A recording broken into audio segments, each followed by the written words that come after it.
Now, Sports Talk with Broads. Here's Hunter Brody. What is going on, everyone? I hope you enjoyed the weekend because it was gorgeous. The weather was beautiful. You were able to go outside, creep your way down to the beach, hit the boardwalk, go to Rita's Water Ice, maybe go to the local park and walk around a bit. You name it. The only thing missing was Phillies baseball to complement the weather. And sadly, it doesn't seem like we are going to get that anytime soon. And I really didn't want to get sucked down that conversation because it would piss me off. But here I am. Come on, Broads. Deep breaths. Come on, Broads. We're going to talk Eagles today. We are. It's going to be good conversation. No reason to get frustrated about baseball right now. So let's do that.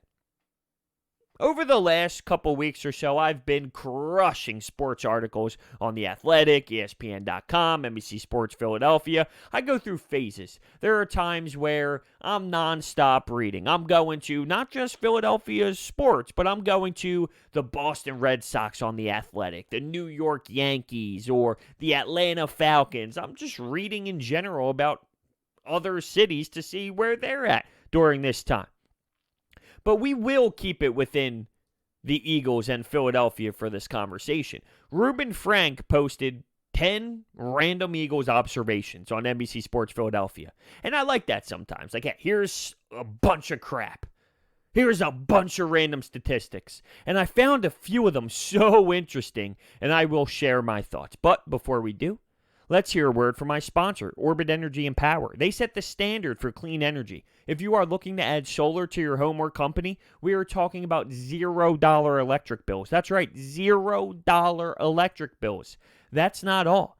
How about all the storms that were going on lately? Backup energy services. They can provide that. So if your electric goes out, oh, it doesn't.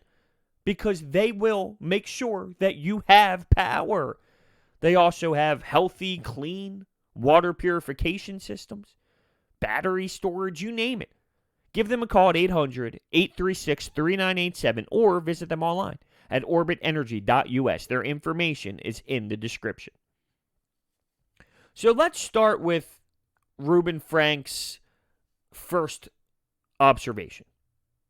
It starts with Wentz versus Dak, but it's not the standard Wentz versus Dak that you are used to. Which quarterback is better? And to be fair, I think that is a very reasonable topic because of when they came in the league together, their stats over the last 4 years, what they have done. I get it, and I'm not a Dak hater at all. If Dak Prescott played for the Chargers, played for the Raiders, people around this city would appreciate what he has done in this league. They would love his story. They watched him at Mississippi State for the most part. They saw where he was drafted, and they would probably root for him. But because he plays for the Dallas Cowboys, the narrative around this city is he stinks. And you can tell me about his weapons and how much better he should be or they should be as a whole with those weapons. I do understand, but it's not all Dak Prescott.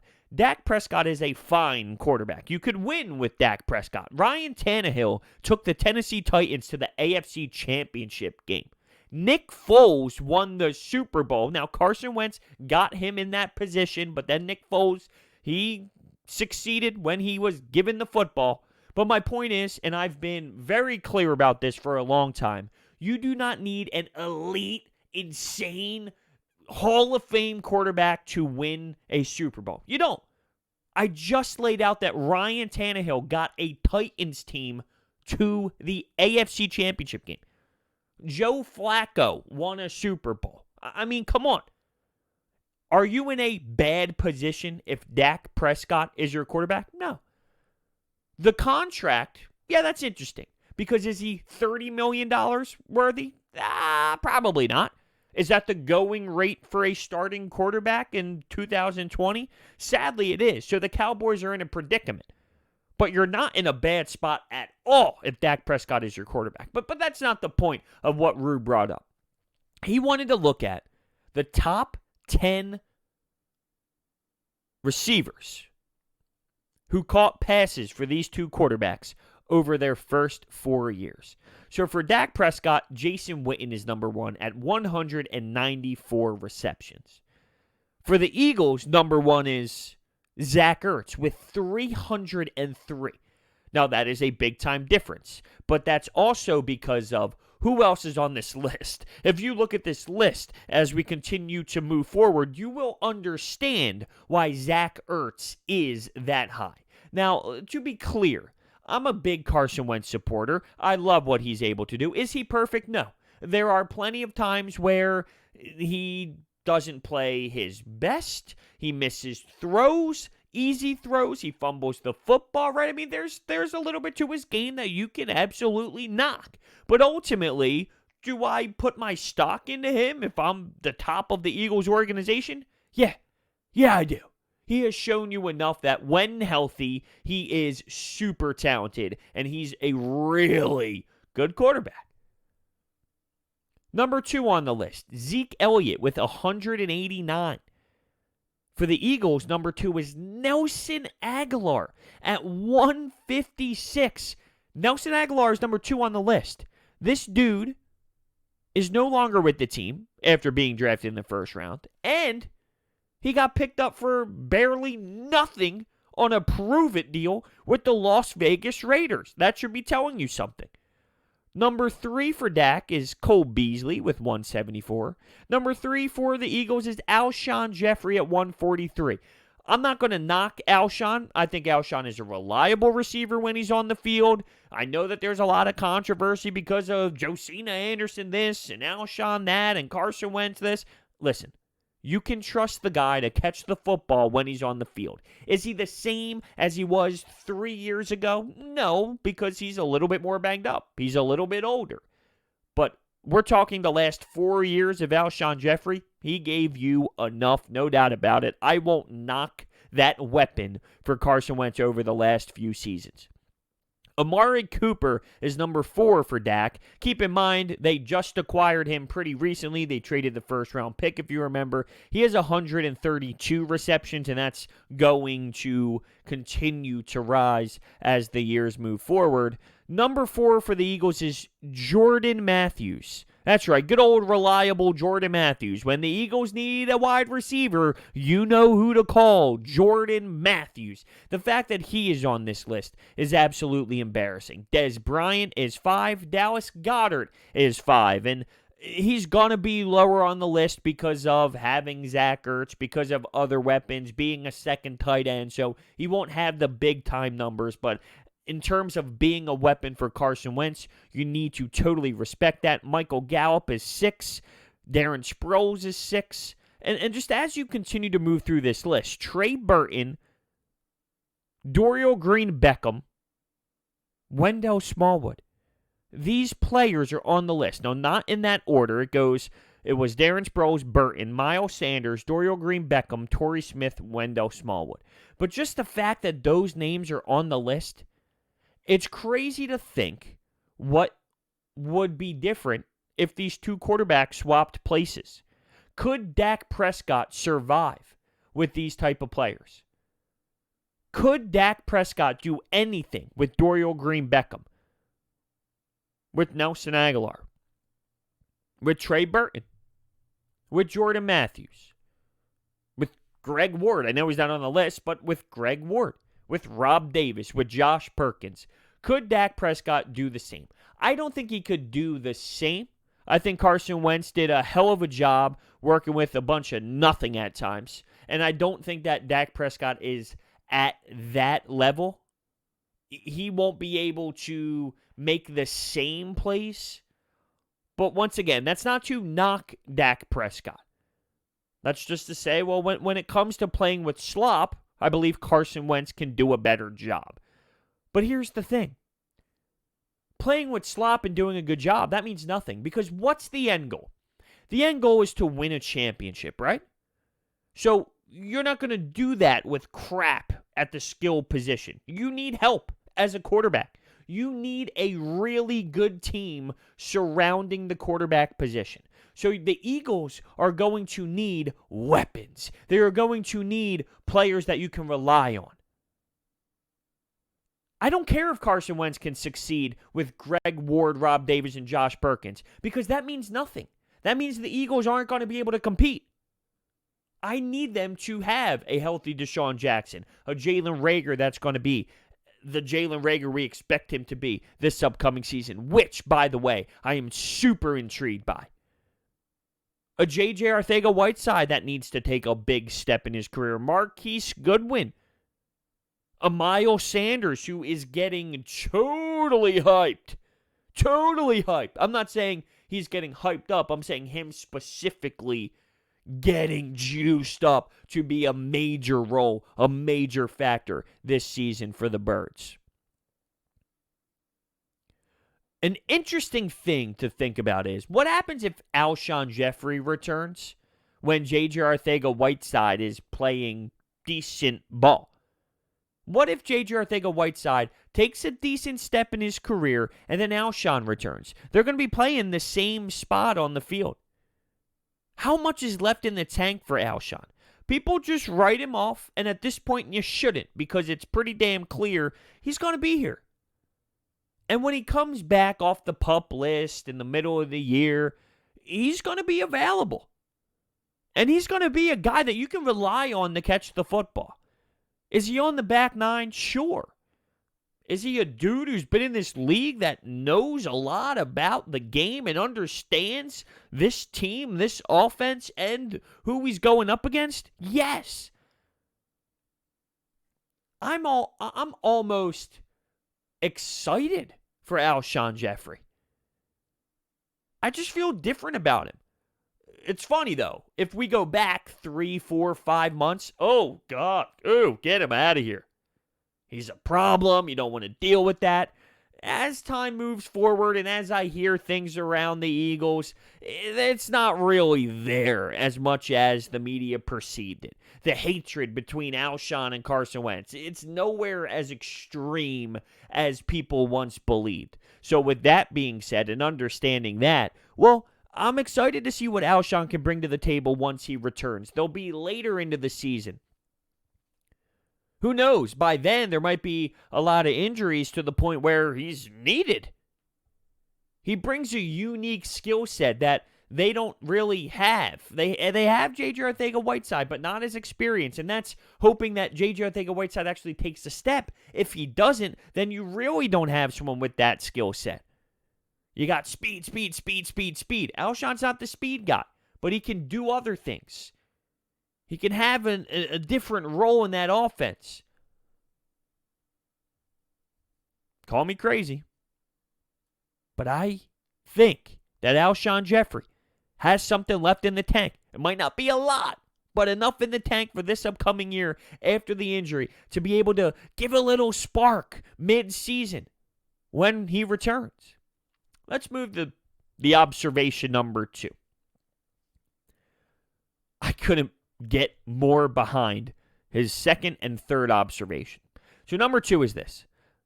He says, I've never understood why so many Eagles fans don't like Jim Schwartz. The Eagles have allowed the 7th fewest points in the NFL and won a Super Bowl in 4 years with Schwartz as their D coordinator. And that's just with 2 elite players in Fletcher Cox and Malcolm Jenkins, and about 50 corners. Speaks volume of the job Schwartz has done with limited resources. I could not agree more. I just mentioned how if we go back a couple months ago, I would feel different about Alshon. Year 1, year 2, well, no, year 2 was the Super Bowl. Year 1, Jim Schwartz, so frustrating, so irritating, biting my fist, freaking out, getting so annoyed, bothered, the sticks, this and that. Couldn't believe what I was seeing. I was so irritated and annoyed with everything that Jim Schwartz did. He was a hate the face. And then I realized, as I understood the game more, studied more film, realized how brutal some of these cornerbacks really were, he's doing a fine job. He really is. He's a smart football mind. There are plenty of times where you can question things. I'm not saying he is the most perfect D coordinator in the world where he never makes mistakes. There are plenty of times, I think, where maybe he can help a corner over the top instead of leaving specific corners on an island. But keep in mind, when you do that, you are now allowing another spot on the field to get exposed, right? So when one thing gets exposed, you freak out about that one thing. not even considering that when you give help to that one respected spot that gets abused, you are now opening the door for the team to now execute in another spot, right? People forget that. They just, oh, well, this is the fix. Yeah, well, that's great that's the fix, but now there's going to be another issue.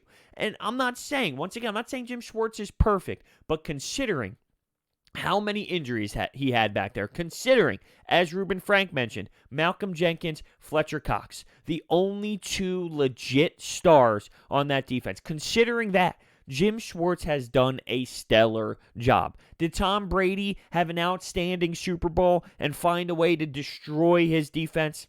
Yeah. Are we talking about Tom Brady, the best quarterback to ever do it, who came back from 28-3 and has 6 Super Bowl rings? Yes. Did his defense make the play? Yup. Did that defense help them win a Super Bowl all year long with that defensive pressure? You bet your ass.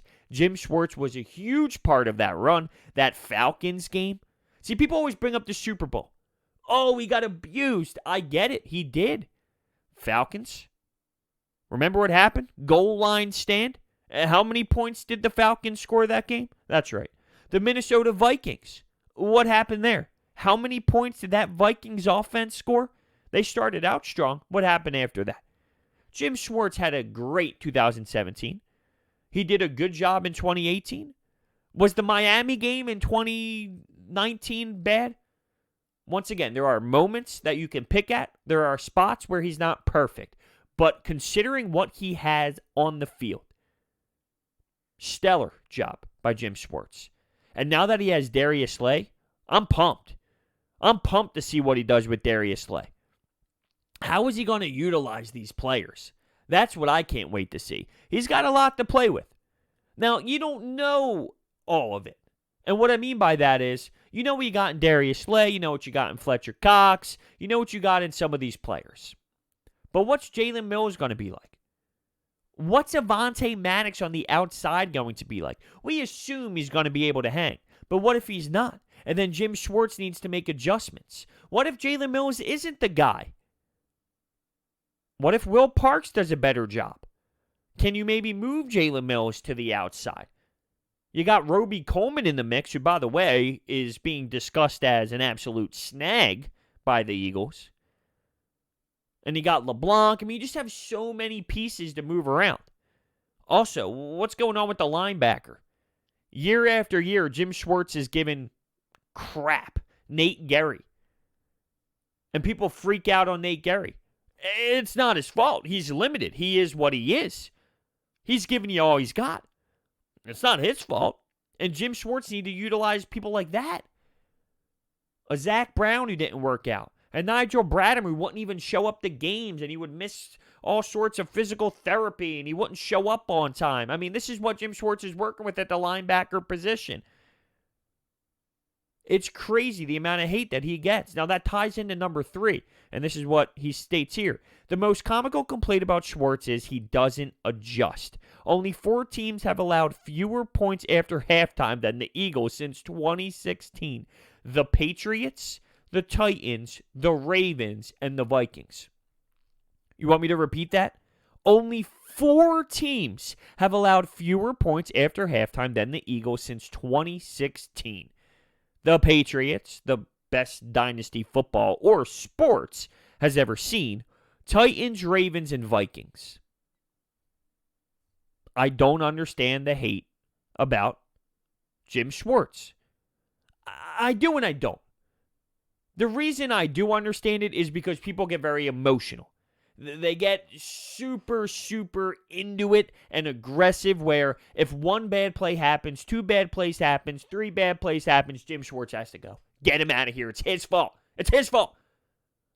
But that's not always the case. So I do understand why people get frustrated with him, but I don't at the same time because you should understand. If Crayvon LeBlanc is out there, if these pieces who got picked off the streets, if they're out there on the field, what do you want him to do? Rasul Douglas is playing starting minutes as an outside corner. What do you want him to do? What do you want him to do when he doesn't have the pieces? And with Hargrave playing next to Malik Jackson, Fletcher Cox, even Hassan Ridgeway as a later rotation piece if anything was to happen. Alongside Brandon Graham, too. Maybe even picking up Vinny Curry. We don't know yet. With that front seven that they have, Josh Sweat hopefully takes a big step in his career.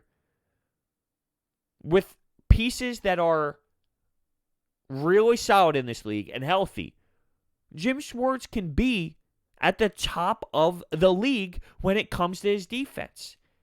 And as I stated, when it comes to second half points after halftime, he kind of already is. And that's working with a bunch of banged up pieces. Put some respect on Jim Schwartz's name. That's moral of the story. Put some respect on the guy's name because he deserves it. I don't get it. I don't get it. It's crazy. All right, how about this? Zach Ertz is one of only 4 tight ends in NFL history with 5 straight 70-catch seasons. The others, Travis Kelce, Jason Witten, and Tony Gonzalez. If you remember the debate about what should they do at tight end, do they move on from Goedert and keep Ertz? Do they give Ertz this contract extension and then find a way to maybe implement Dallas Goedert? Do you pay Dallas Goedert and Zach Ertz? Do you get rid of the other? I mean, there's a lot of talk around the two, and I had a debate about this. Did the Eagles want to play 12 personnel, or did they play 12 personnel because that's what they had? And I believe that they wanted to play 12 personnel because they went up and drafted Dallas Goedert. They made a move to go up and get him. So they did that knowing they would run 12 personnel. So with that being said, yeah, I think they wanted to run it, or else they wouldn't move up to draft a tight end. So I just can't see how they move on from Goedert. And I don't see how you can move on from Zach Ertz. He seems like he is going to be an Eagles for life player. What I do know is that Kittle is going to get paid, and Zach Ertz is waiting for Kittle to get paid. The way I see it is you find a way to keep both. I know that Dallas Goedert isn't going to be getting all the snaps he would be if he was the number 1 tight end somewhere, but that's almost the power of the Eagles. One of the reasons why the Eagles are so good is because you have that, and you have the 12 personnel. And right now, when you talk about ball distribution, you wonder how they're going to do this. Deshaun Jackson, Miles Sanders, Zach Ertz, Marquis Goodwin, Jalen Reagor, you name it, J.J. Arcega-Whiteside. There's all these players that need to get the ball. And now factor in Dallas Goedert. How is it going to happen? I promise you it will. And I promise you that all these players we speak of, they're all not going to work out as much as we think that they are. Greg Ward is another name. He's the only legitimate slot player. And he will probably be the slot player. How about John Hightower? He's a player who was drafted later who might be able to play some spots in the slot. So when you look at it from afar, how are they going to be able to distribute the ball everywhere? Is it worth the tight end? Is it worth paying both of these players? You know, these players aren't going to work out as planned, all of them. And Dallas Goedert is a legit stud, and Zach Ertz is a legit stud. I mean, if you have 2 studs, you find a way. That's what good coaching does. You find a way to make both work. Money's an issue. When you look at the cap moving forward, money's going to be an issue. But Howie Roseman always finds a way to get around that stuff. So I'm not saying it doesn't matter. Of course it matters. But Howie is known to work around it. And when I see these two in an Eagles uniform, I don't think it's worth getting rid of any. There was the obsession with getting younger. Oh, we got rid of Malcolm Jenkins, so get rid of Zach Ertz. Just trade him, get new pieces, build with Goedert. Once again, the reaction of the mindset of getting younger, getting faster. Trade Ertz. What? No, you don't just trade Ertz. He's a big part of the offense. Dare I bring back Wentz's targets over the last 4 years? He was over 300. He matters. He's getting older. I see that. Still got plenty left in the tank. Still one of the best tight ends in football. And if you didn't realize, the tight end position is getting more and more important. Copycat league. Look at the league. Look at the successful teams. They got powerful tight ends. Now factor in having 2 of those. Come on now. It's just silly. Number 8. One of the reasons Reuben Franks does not worry about Carson Wentz as his is his remarkable consistency. He has 29 starts since 2017 with a passer rating of at least 90, which is 5th most in the league. He's had just 3 games with a passer rating under 70. So what he says here is, when you're usually very good and rarely very bad, it's a winning formula. ... if you're healthy. Key point, we understand Carson Wentz's injury, but he brings up a valid stat when it comes to his passer rating since 2017. He is constantly providing over 90, and that is very impressive. And you're talking about Drew Brees, Russell Wilson. Who else was on the list? Phillip Rivers, Hall of Famers. Kirk Cousins is actually on the list as well. But yeah, I mean, Carson Wentz is an unbelievable talent. There are things he needs to work on, simple things, fixable things. That's the thing. These are fixable problems that Carson Wentz has. There seems to be an obnoxious amount of hate. I'm not throwing away his problems in the trash. I think that there is something to be said about missing the wide open throws, missing the wide open wheel routes. Some of his bombs downfield, maybe they're not perfect enough. Sometimes they need to be, sometimes they don't need to be. Maybe having someone like Deshaun Jackson, a reliable speed threat, well, it's a little bit easier compared to when Nelson Aguilar is your outside speed threat and he can't track a damn ball, right? Those things play a factor. So having legit players who know what they're doing, well, that's totally different. And that plays a factor into what Carson Wentz does when he throws the ball downfield, when he throws the ball down the sideline. But he misses throws. There is the locker room talk. I mean, it's there. Whether you believe it or not, the talk is there. Carson just seems to be the guy that doesn't get the respect. I mentioned this before with Kirk Cousins. Kirk Cousins, no matter what he doesn't get the respect. He could win a big game on Monday Night Football. Well, no one will care. He'll win a playoff game. No one will care. He will always get criticized and ridiculed. It seems as if Carson Wentz is in the same category. And how does that start? I don't know. Media? The ESPNs of the world? The NFL networks of the world? The NBC crew during a game? I mean, I don't know how that gets built in. But that's in for Carson. I understand some of their points. Some of their points also blows my mind. But reality is there's something with Carson Wentz that I don't know what it is. I can't describe it. But he is viewed as a guy who isn't as good as what he is. And it's just crazy to me. Number 9, the Eagles have never had, and this is me skipping around. Some of them I didn't really get into too much, but his 9th observation, the Eagles have never had a 1,000-yard rusher under Doug Pederson. And we're not talking about in a single season. We're talking about all 4 seasons combined.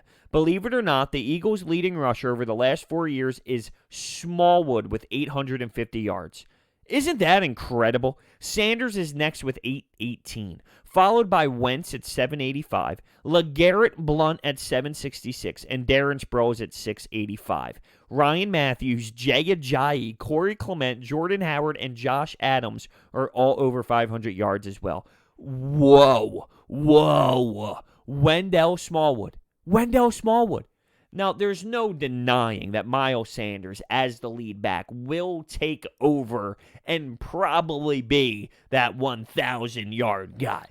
But just seeing that is mind-blowing.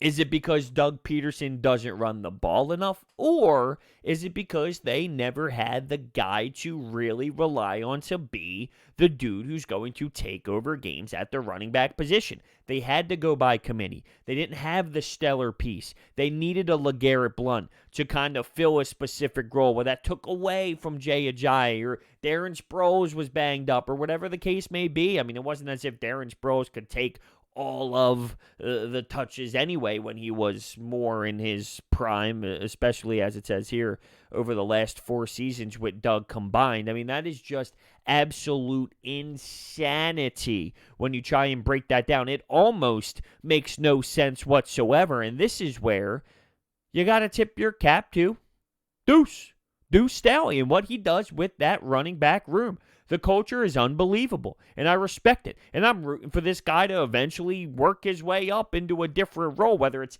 with the Philadelphia Eagles or not. I would love for it to be with the Philadelphia Eagles. You just think it would have happened by now. I don't know what's going on, but I will hope one day Deuce Staley gets more recognition for what he is doing around the league, because he has done a stellar job. And as I stated, when it comes to Miles Sanders, by the way, you would assume that he is going to crack that 1,000 yards pretty damn soon, if not this season, if he is able to stay healthy. And that's the big question, because everyone talks about, what are we going to do with the veteran running back position? We need to add one more running back, because what if Miles Sanders gets hurt? That's the conversation. There is something to be said about that. If Miles Sanders gets hurt, okay. But if Miles Sanders gets hurt, is LaShawn McCoy going to be able to hold up? Is Devontae Freeman going to be able to hold up? I don't think so at all. Both of those guys, no way. I'd rather take a shot on running back by committee with a Holyfield, with a Warren, mixed with a Boston Scott, over a Shady, over a Devontae Freeman. Carlos Hyde is out. I would have most hope in Carlos Hyde, but he's out of the question now. Maybe that's when you do a Jay Ajayi type move. You go out and you make a trade middle of the season and you snag a running back if Miles Sanders goes down. Maybe that's what they do. We'll see, though. Last point, that is kind of throwing shade at Mack Hollins. If you take Ward's 28 catches over the last 6 weeks of the last season and project him over 16 games, he catches 75 passes. Not bad, right, for a guy like Greg Ward, once played quarterback, picked up off the practice squad. So if you project over 16 games what he did last year, we're talking 75 passes. If you take Mack Hollins, 0 catches over the last 12 weeks and project them over ... Oh, never mind. Mack Hollins, what a joke. I mean, remember he did the dance and he did the backpack thing, and then he had those brutal statements to the media about how he wants to play special teams. He was so excited to do special teams. Are you serious? You have a chance to play wide receiver. No, I want to play special teams. Oh, we should have known that. Shame on us. Shame on us. Mack Hollins, what a joke. I guess the injury really did some damage to him, because before the injury, he was pretty nice. He was pretty decent for his role. Not Julio Jones nice or Deshaun Jackson nice. Mack Hollins for his role nice. When he came back, wow, things changed. For the worse. By a lot. And it was ugly. Every week, Mack Hollins, stat sheet, 0 receptions, 0 yards. Or he'll even have a holding, and he'd bring the offense back. The offense would have a great play, but holding. Mack Hollins, bring it back. Block from behind. You name something. One hell of a year for Mack Hollins. So with that being said, I thought it was fun to kind of break down some of these random observations. Pretty fun. Pretty interesting to look at. Before we end this, do not forget that this episode of Sports Talk with Broads is sponsored by Orbit Energy and Power, and they set the standard for clean energy. $0 electric bills. That's what we are talking about when going solar with Orbit Energy and Power. Also, water purification systems, backup energy services. Remember, there's been a ton of storms lately. You want to make sure your power does not go out. Give them a call at 800-836-3987 or visit them online at orbitenergy.us. Thank you guys so much for listening. Leave a comment down below if you're listening on YouTube. If you are listening on podcasting platforms, Apple Podcast, use the review system as a comment spot. Love hearing from all of you. Thank you so much, and I will see you next time.